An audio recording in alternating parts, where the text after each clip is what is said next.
একজন সিনিয়র সাংবাদিক মাহবুব কামাল, তার কাছে বর্তমান প্রধানমন্ত্রী তারেক রহমান একটি চিঠি দিয়েছেন। তিনি সেটি তার ফেসবুক ওয়ালে প্রকাশ করেছেন। সেখানে তাকে তার প্রশংসা করা হয়েছে নানাভাবে।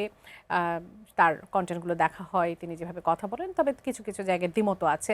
কিন্তু সেই চিঠিটা আসলে তার জন্য আসলে পজিটিভ নাকি নেগেটিভ, এই চিন্তা ভাবনাও তো আসলে আসছে অনেকের মাথায়, যে এটিকে আসলে তিনি পজিটিভলি নেবেন নাকি নেগেটিভলি নেবেন, বা এটিতে কোনো বার্তা আছে কিনা যে তিনি তার কাজ আগের মতো করে কন্টিনিউ করতে পারবেন কি পারবেন না।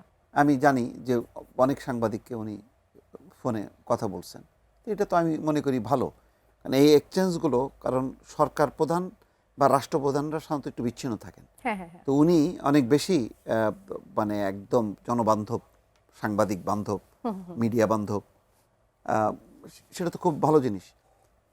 এবং আমরা ওনার গত 1 মাস 1.5 মাসে যদি কার্যক্রম দেখি, যে উনি অনেক সময় রাস্তায় নেমেও ওর সাথে কথা বলছেন, কোনো সংবাদ সম্মেলনে যে যারা ক্যামেরা পার্সন তাদের সাথে কথা বলছেন, হ্যাঁ কথা বলছেন। তো এখন ধরেন আজকে এখানে আলোচনা করলাম, আমার যদি কোথাও ভুল হয় উনি যদি বলেন, আমি তার সাথে ডিসকাস, কথা হলো যে উনি আলোচনা করতে অর্থাৎ চান এখানে কিনা, উনি আশঙ্কার বা নির্দেশ। ভয়ের কিছু নেই, বিগত অভিজ্ঞতাগুলো আসলে কোনো রকম ভয় সাংবাদিকদের নেই, জন্য আমি তো যাচ্ছে। মনে না না না এখন পর্যন্ত নেই, যখন হবে তখন আমি বলবো যে আর উনি যদি মানে রেস্ট্রিকশন আরোপ করতে চাইতেন, তাহলে তো তার তো প্রেস উইং আছে।